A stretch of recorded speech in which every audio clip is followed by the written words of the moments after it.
I'm not planning on going back and revisiting anything from the past 30 days because I was different then. I don't know her. Mm-mm. Nope. Mm-mm. Not doing it. I'm not doing it. I'm not going to do it. I'm not going to do it. I'm not in the mood to do it. I don't have the patience to do it. I don't want to do it. So I'm not going to do it. Drop family for a whole month because I needed to. Why? Because they stress me out.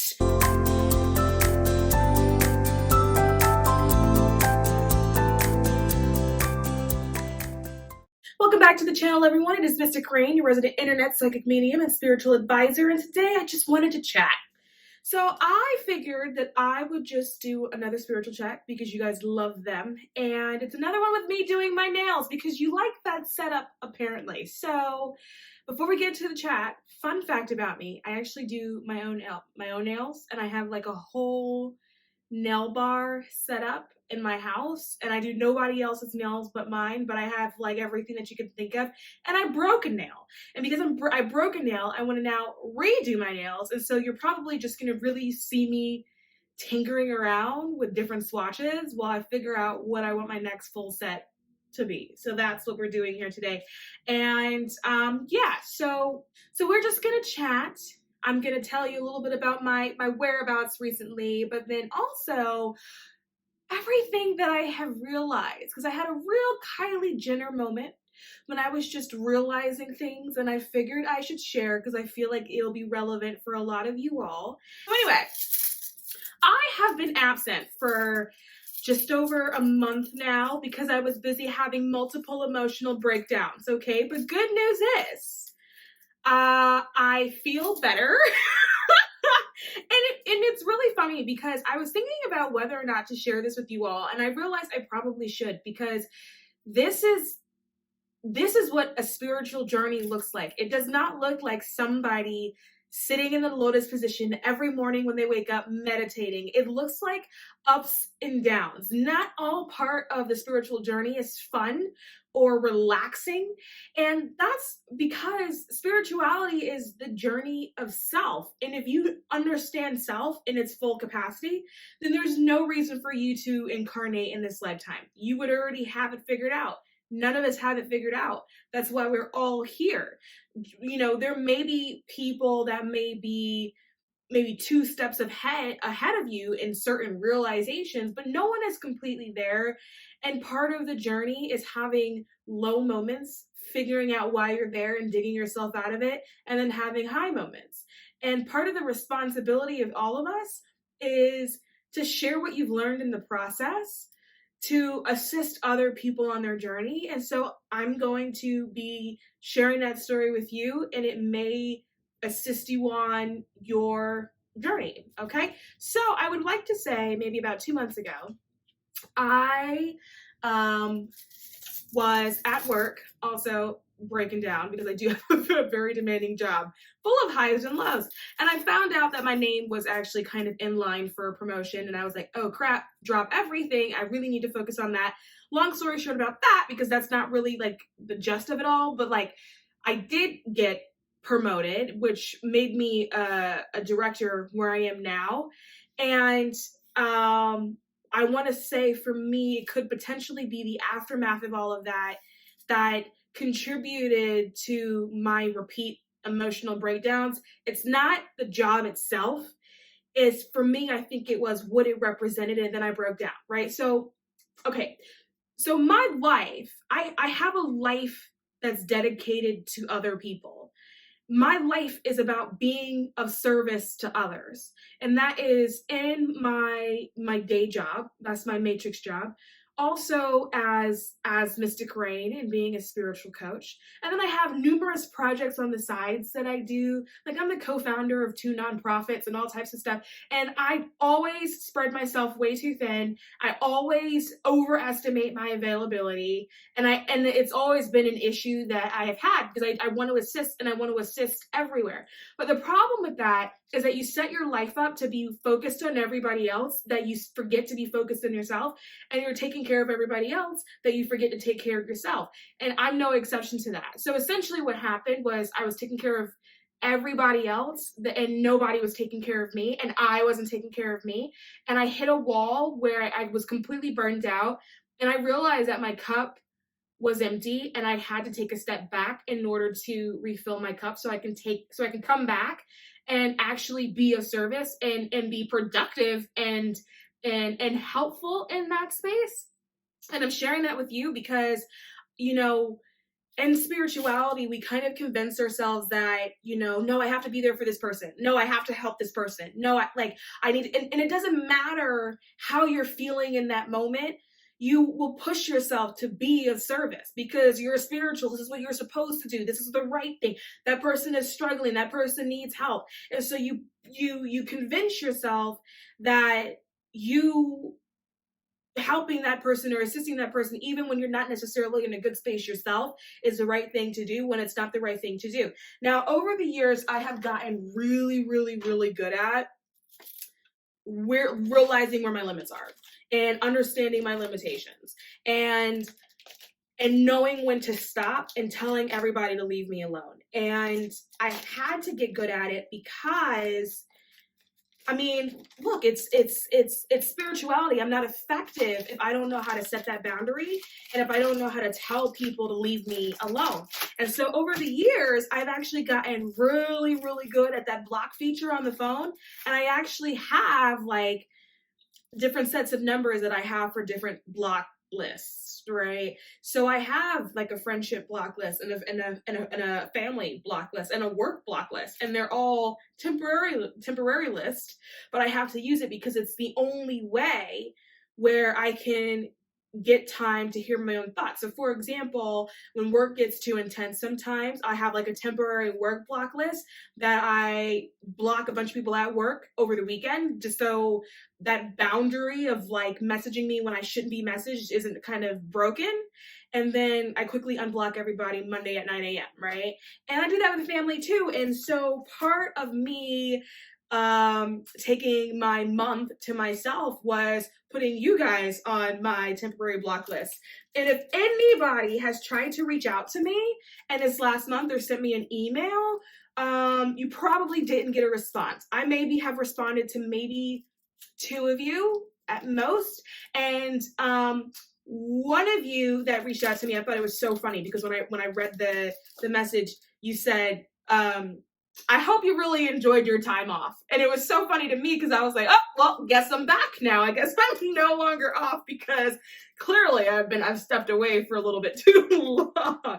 But outside of that, if you reached out to me and you didn't hear back from me, do not take offense by that. Like, you were just on my temporary block list, my temporary social media block list, and that's all that was.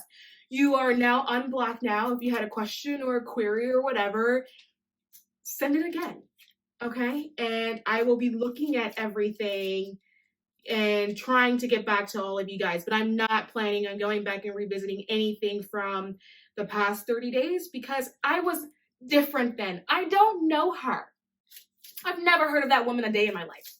So these guys are transfer foils. For anyone is like, what is she holding? What is she doing? They, these are like really cool, and I like to put them on my nails all the time because you literally pick which kind of picture you want. And I don't know if you can really see that, but this one is just like butterflies. And you can get them in all kinds of designs, in colors or whatever. And they transfer, assuming you have like the right polish and the right glue, like nail glue, you do this to your nail and then you can pull it off and the image will actually transfer to your nails. And that's because I'm lazy how I do the bulk of my nail art. But just so you know, for anybody that was curious, I am conflicted between a metallic butterfly and all black nails because I'm feeling a little moody. I'm not gonna lie to you, but you know, we'll see. So anyway, what I've learned, well, it was actually a really weird realizing of things because I forget that when I do collective readings that I'm a part of the collective. And so I did 2 collective readings going into this new year, which was year 2021 predictions. And I just was kind of reviewing it because so many things have happened. I just kind of went to see if I was like on track. And one of the things that I had said was you're going to be losing like a lot of your friend group, like a lot of those people that you know are not going to be in your life in 2021. Is going to be the time when you're going to get rid of them, and that you have to in order to bring in like new friend groups and people that are more in alignment with your current energy. And when I said that, and when I do any readings, I'm doing it from a very objective perspective. That information is channeled after I do the reading. I don't remember what I said, right? And I definitely am not considering it to be applying to me, because in my head, I'm reading for you guys. But when it's a collective reading, I'm a part of that collective, and I forget that sometimes. And so I experience what the collective is experiencing. And I don't know, I had a moment, and this was in the midst of like my multiple emotional meltdowns, but I had a moment where I literally woke up one day and there were people, it was like names that was like flashing in my mind's eye, and I knew immediately from that point forward that they were permanently cut off and that they weren't going to be in my life anymore. And that was a really hard pill to swallow, because these are, I was going to say were people, but they are and currently are people that mean a lot to me, that are near and dear to me. And they are also people that I know I mean a lot to too. I know they care about me. But it was just a moment where I realized that I was going one way and they were going another. And I did, and it wasn't even like, I can't have that in my life, I can't do it. It was more of like, I don't want that. Like, that's not what I want for me anymore. That's not the energy that I want for myself anymore. It's not the experience that I want for myself anymore. And like what I want to experience, whatever that is, you are not on the frequency that I'm checking for. And therefore, you got to get cut, man. You know, there was a draft, you didn't make it, so on and so forth. And darling, that just, will you get down, sweetie? You're putting your paws all over the wall. You're gonna make prints. And so I just had to cut them. But that was hard, because when you cut out all of your friends, then you have no friends, right? When you cut everybody out of your life, then congratulations, there's nobody in your life. And then there was like this moment of like loneliness, because I had made the decision to let some of these people go. And that was something that I had to come to terms with. And I had to do that silently, and I had to do that quietly, and I had to really go into a hermit space in order to be able to take care of that. And if I was bothered with social media or just other people in general, I wouldn't have had the ability to do that. And here's the thing. When you are a soul in service, and many of you that are watching this are souls in service, because I'm not really the channel that you end up on if you're not that way, you have to learn how to there's this instinct need to assist or to help, right? You have to learn that you can't help anybody until you help yourself. And when you feel like you're in a moment where you're like, okay, I may need a little bit more attention on me in order to help myself, because I'm losing my marbles. And you're going to lose your marbles, and you're going to lose them more than once, because we all do. And anyone that acts like they've got it together 100% of the time, it's full of crap. That's not the way it works, particularly for people on spiritual journeys. You have to have low moments, because if you don't have low moments, you don't learn anything. And if you don't learn anything, then you can't teach. Part of me being able to teach means that I have subjected myself to having a life that requires me to learn. That is the only way I can come back to you and then teach. If nothing happens in life, then there's no need for me to learn anything. And if I don't learn anything, I have nothing to teach, right? So for all of us, we are all going to be experiencing things like that regularly. Lots of highs, lots of lows, like a roller coaster, and it's going to happen all the time, and it's going to happen frequently. And I'm starting to get frustrated because I don't remember which pouch my metallic butterflies were in. Ugh. But anyway, so like I say all of that to say that when you experience yourself hitting those periods in life, allow yourself to embrace it. I've gotten really good at feeling it coming, feeling the winds changing and the tides a turning. And when that happens, I stop everything. Because I'm the type of person that I always have a lot of balls that I'm juggling. Every week, usually on Sunday, I make a decision that for that week, these are going to be the balls that I'm going to drop. Because I can't keep them all up in the air. Like, I mean, I'm good. Like, I'm really good, but I'm human, right?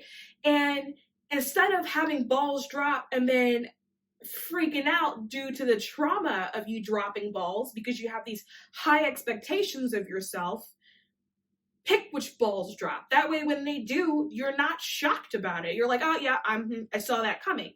So I've gotten to a habit of every week I pick which balls I'm going to allow to drop. And I just got to a week where I was like, okay, my emotional health this week is going to have to take precedence, and all the other balls had to drop. So I dropped social media, which was actually really easy because I really hate social media. I hate social media. Don't like to use it. YouTube is really as far as I go.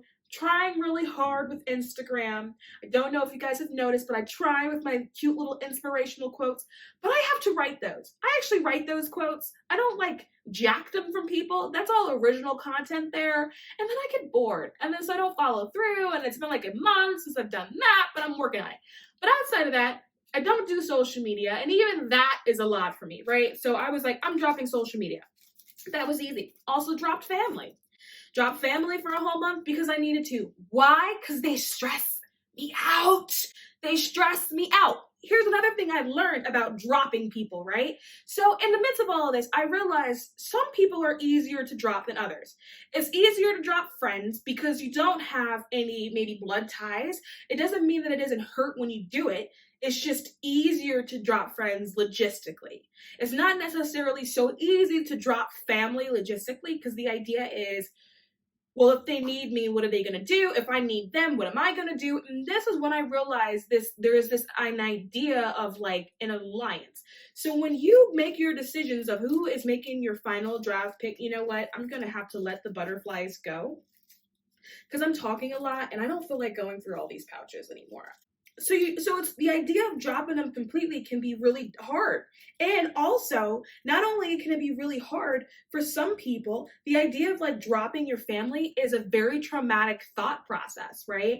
And so I realized what you can have is an alliance. So you can drop people, they're dropped for good, and then you can create your alliance members, and then your alliance is your alliance, and they stay over there. So what do I mean by an alliance? An alliance is, okay, a person that goes in your alliance is someone that you can't stand them. You can't stand them. You love them because you have to, right? And this is usually where family come into play. But you can't stand them. And you don't really want to eat dinner with them. And you're not calling them on the phone. And you sincerely hope that they're not calling you. And you probably only talk to these people maybe once a year if you have to. Once every other year. They're not your favorite person. You're not their favorite person. But you know, come hell or high water, should something pop off and you have to choose a team to fight with, you fight with your alliance. Anybody that you have in your life like that, you can't stand them, but you gotta keep them, right? And it's usually family members. And you know that should something go down, you would fight along that person. Meaning, you have a problem with somebody else putting hands on them. However, you would relish the opportunity to do so yourself. That person belongs in your alliance, right? And so you can have an understanding with self that they can't be around you all the time because it's not good for you. Just because someone's family doesn't mean they're healthy, right? It may not be good for you to have them around all the time, but you can understand that, okay, I'm going to put you here in my periphery, right? So you'll live on the outskirts of my life, but you're in my alliance. If you ever need anything, I'm here. And I sincerely hope that should the roles be reversed and I need anything, you'll be there for me. But let's remain alliance members. Nothing more, because that's the only way we can deal with each other. But let's just be an alliance member. And I realized I had to create an alliance because I was just having a hard time having all these people in my space. It was just getting a little bit too much. So I had to create an alliance member. That took time. Or an alliance in general and put members in the alliance. That took time. And look, here's one butterfly that I didn't put back. I don't like this butterfly. This is not a shiny butterfly. Do you guys like this? I don't know. Something about it just gives me basic vibes. You know, I'm not a fan. I guess I'll try one more time. But yeah, so it was, I I had to figure that out. I had to figure out my alliance and where people had to go, and whether or not they had to go completely or if they were going temporarily, and what that meant for me. And that took me time, and I had to have a hermit moment in order to deal with the consequences of my emotions, because I was emotional. Oh my gosh, I just couldn't deal with it. And found my butterflies, but they're too big for my fingernails. My nail beds are not this large. Yeah, and honestly, I'm not entirely sure as to what triggered the meltdown. I don't necessarily think that any one particular thing happened. Like, sometimes in life you hit periods where like spirit goes, okay, it's time for you to evolve. And then you do, right? I don't actually remember there being a catalyst or a defining moment. I just woke up one day and I was crying and I was in tears and I was hysterical. I was like, why am I in tears? I don't even know what's going on with me. And it just lasted a whole month and just went.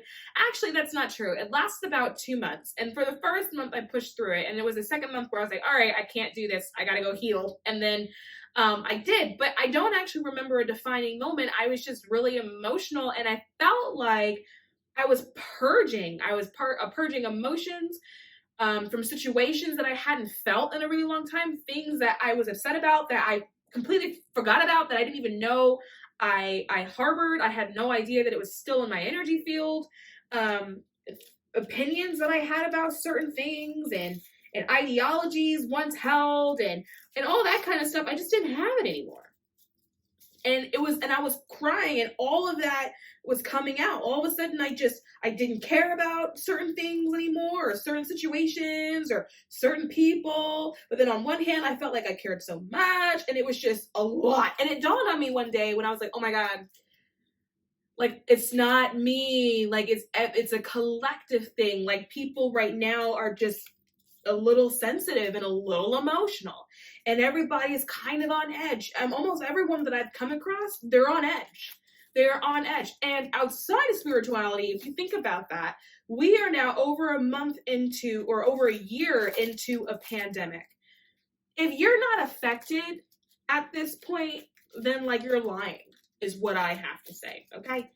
And then so another thing too that I did, I broke up with spirit, you guys. Like, I straight up broke up with him. I don't know if you guys have ever heard that, but I actually, like, will break up with spirit when I'm in a space. Like, I'll break up with them. Like, I'll say, spirit, I'm not working with you. And in my head, I've broken up and I've kicked him out of the house and we can't be lovers anymore. Like, I'll break up with spirit. I'll tell spirit I don't want to hear from them. And I won't pick up my tarot cards. I won't light a candle. Nope, I don't want anything to do with it. I won't talk to them. Nothing. And then so I've been mad at spirit for a solid month. No, not mad, but like, on terms for about a month and a half, I want to say. And spirit is always really respectful. Whenever I make the decision to break up with spirit, it's like they fade out.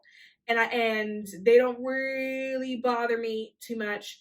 And so either I have to make the decision to get back together with them, or they'll go, all right, it's been long enough. You're dragging this out a little bit too long. Like, come on, we need to go. We've got business to take care of and you're slowing us down. Like, chop, chop. Like, let's get to it because you're being a little bit too much right now. And so this is the latter.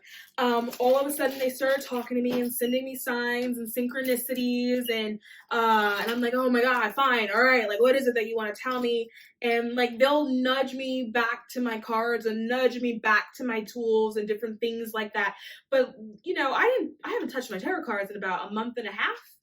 I touched them maybe again for the first time maybe 2 days ago. So if any of you guys went on my website in this past month, you would see that tarot has been closed because I'm not doing readings. And that's a responsibility thing that I have to you guys. When I'm in a space and I'm not clear, I don't do tarot readings like that. Mostly because the energy that I need to have for myself isn't there, so I can't read your energy. If I'm trying to figure out my own energy, when it comes to like stuff like that, then it's not that I can't read your energy, is that it's exhausting. And so like, I'll give you an example, right? Like, if I have my own things that are going on that I'm trying to figure out, and then someone comes to me, they want a reading, and they're like, you know, is he gonna come back? I'm like, girl, Look, like I'm having an emotional meltdown. Okay, I feel like my life is falling apart. And you want to know if Derek, who has not spoken to you in the last 6 months, is going to magically show up at your doorstep? Let me tell you who does not have time. It's me. I don't have time for this conversation. And so when that happens, when I feel like I'm in that, ooh, this is pretty. What do you guys think? Little pink. You guys, you can't really see the gold in there. There's gold in there. Oh no. What is this? It's just a white marble. It's like a floor tile. Not loving this one.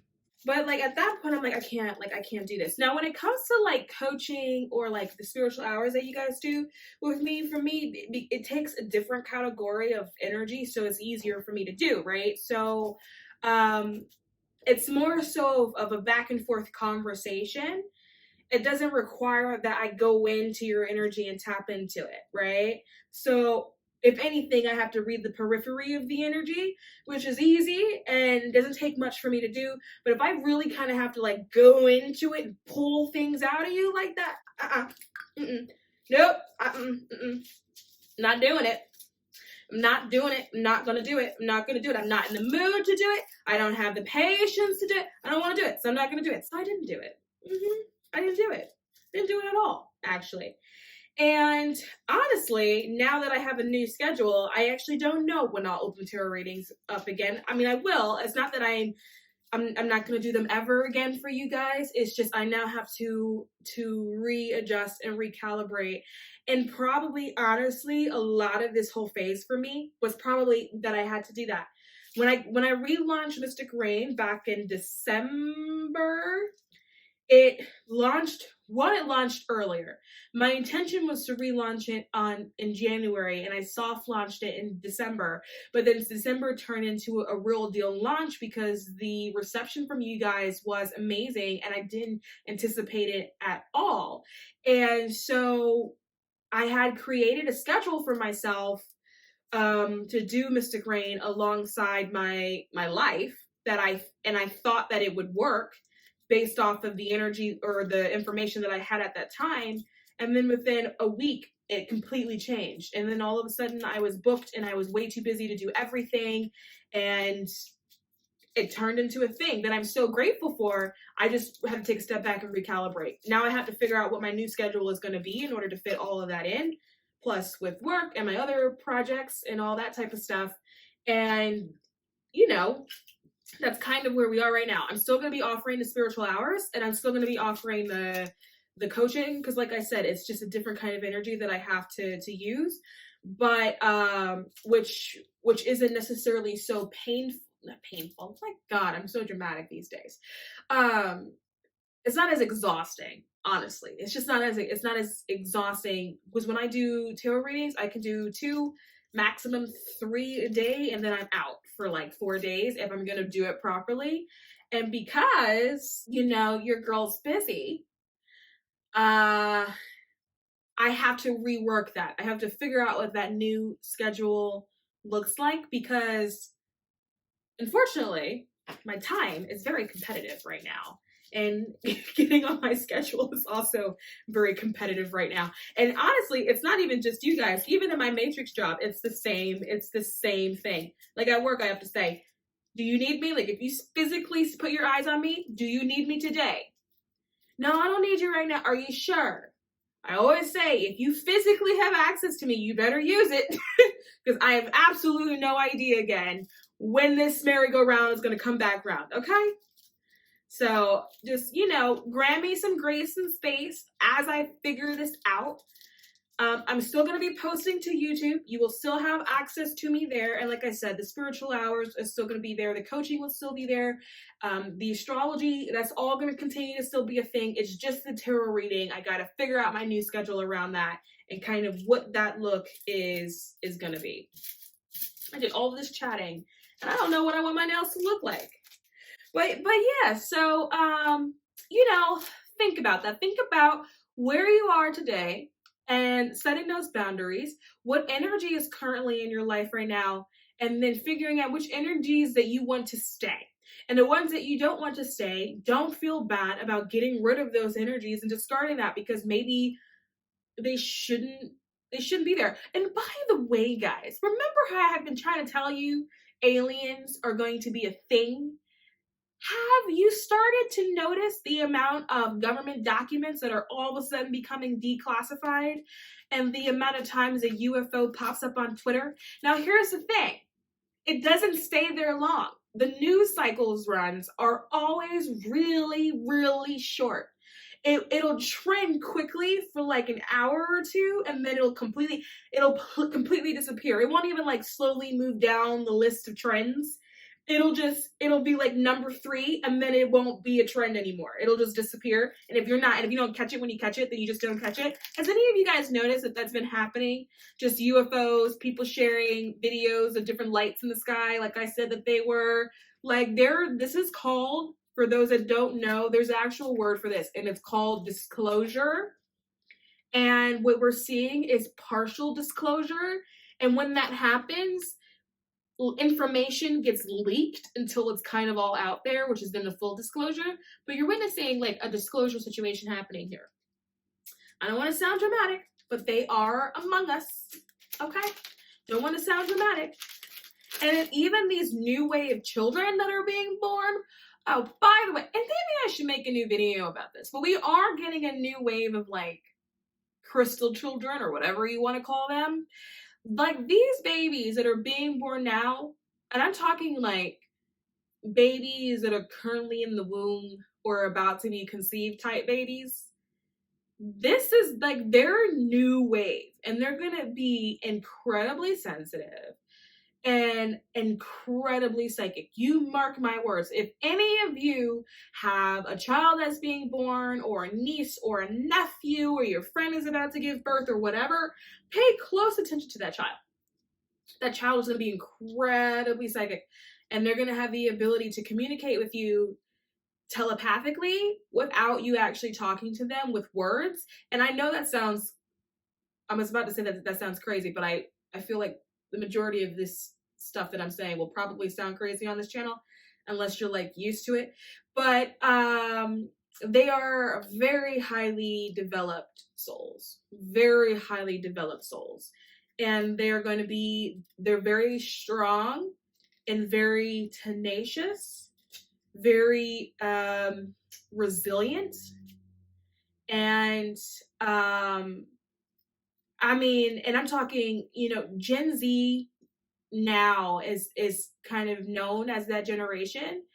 Like, take Gen Z and then multiply it by like 3, right? This is the new wave of children that are being born. They are going to be children that in every which way that you can think of will challenge the status quo. In every which way that you can think of will completely challenge the status quo. Super smart, young. It's like they're gonna have the ability to talk straight out of the womb. It's gonna be really, really weird. Like, their development is gonna be faster than what we are used to seeing. Like well faster than what we are used to seeing. And it's so interesting because, so I'm about to be a great aunt. I'm a little upset about it. I've told my niece that I do not appreciate her putting great in front of my title at such a young age, but here we are. And she is heavily pregnant, and her baby in the womb, some people that are psychic actually have the ability to pick up on babies in the womb, by the way, right? They do communicate. People, not everyone knows this, but they do communicate, and we have to consider it from this perspective. If you can communicate with someone that's incarnate, so someone like me, someone that's physically here on this plane, and then I can also communicate with beings that are not on this plane or not in this dimension, right? I can talk to spirit, see spirit, feel spirit. Babies in the womb are also spirit. Not only are they spirit, they are also on this plane. Right? We don't view them as being on this plane because they're still in the tummy, but they're here already, right? They have to come out of the tummy, but they're still on this plane. And they're in this really weird crossover dimensional space. But anyway, I say all of that to say that it's possible to communicate with babies in the womb as well. Now, here's the thing. Don't be gross. don't be on a train or a bus doing really inappropriate things, okay, and spotting a pregnant woman. Don't be gross. But if you have somebody in your family that you are close to that's not in the alliance, okay, and they're pregnant, and you know, they start doing that thing that women do where they poke their tummies and they're like, oh my gosh, do you think they could hear us? And then somebody goes, well, you know, I read on the internet that they can. You know, when they're in that space and they're like, no, the baby can hear, you can communicate with the baby. And no, they're not going to communicate with words, but they can communicate in your mind's eye. And a lot of times what they do is send you pictures. They communicate somewhat similar actually to how animals communicate. Animals communicate usually in flashes of pictures or sometimes in like overwhelming emotional feelings, but usually in like pictures that come to your mind's eye.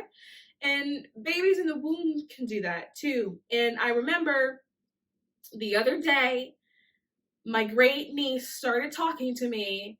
And when I say she's got a lot to say, I had a moment where I was like, oh, you're going to be a force to be reckoned with. Like, the world better watch out for you because you are here and you have something to say. And it's a situation where they're coming through in spite of the circumstances, meaning the situation that they're coming through in wouldn't have worked for a different soul, if that's what I mean. I'm not saying that it wouldn't have worked ever or forever or for anybody at ever. I mean, for this particular soul, like the path that this particular soul chose is a path of like warrior and victory that wouldn't have worked for another soul. So they chose this particular door. It's really quite interesting the way they said it. And it wasn't a long drawn out conversation. Like, I wasn't hovering over the belly for like an hour or anything like that. It was just a real quick download of information that I know came from them. And I was like, oh wow, that's so cool, because it validated what I was already picking up in these kids that are being born now. Because, you know, every time kids are born, there's always a new wave, right? There's always like a new generation, and there's always a new wave. And there's just like an idea that every generation that comes is a little bit more accepting or open. But this new generation of kids, it's less about them being accepting and open, and more about them being psychic and magical and having the ability to manipulate energy. Like, they're like literally magical beings that are going to be incarnating. And by the way, the majority of them that are going to be coming through are not Terran, meaning they're not from Earth. They're like, we're talking star seeds, beings that are incarnating, that are from other systems, other universes, other star systems. Are not from here. And over the next couple of years, you are going to be hearing about new star systems. And this is downloading as I'm talking. This is new information for me too, but you're going to be hearing about new star systems. So meaning, this video to the left, so some of you may have heard of like the Pleiades or Arcturian or Venusian or the run-of-the-mill star systems that we hear about today that refer to star seeds. We as a spiritual collective, as a community, are actually going to be learning about other star systems that we've never heard about before. And I suspect that there's going to be a handful of those star systems that are going to be really close to us. Some of those, like, meaning like they're still in our galaxy, but close to the name of like neighboring our solar system, like right next to it, like neighbors. Like, some of these beings are like literally our neighbors, right? So that's one of them. But we're going to be hearing about new star systems and new places that you can originate from. That's going to open up our understanding of how many layers there is to this thing that we call, some people call it the universe. I prefer to call it the multiverse, but it's going to add layers to it, right? So people that think that they've got it figured out, or that they're close to figuring out, it's like every time one of these little babies opens up their mouth, it's going to be like mind blown, mind blown, mind blown. Very highly psychic. They'll come with all the abilities to do everything, to see things, to hear things, to read things. And they are going to have a very profound ability to to manipulate energy around them and to manifest things that they want to manifest. I will just say that if you end up with one of these babies, look out for them, because this is a good thing and a bad thing. You got to remember, babies are just potential, right? And how the potential is realized is determined by how they're raised. So if you end up with one of these babies, don't take it lightly, I guess is where I'm getting at here. So yeah, but anyway, this is enough of my ramble. I'm starting to get sick of myself. And I will be back with another video. As always, if you like what you see, subscribe to this channel. And I'll see you guys soon.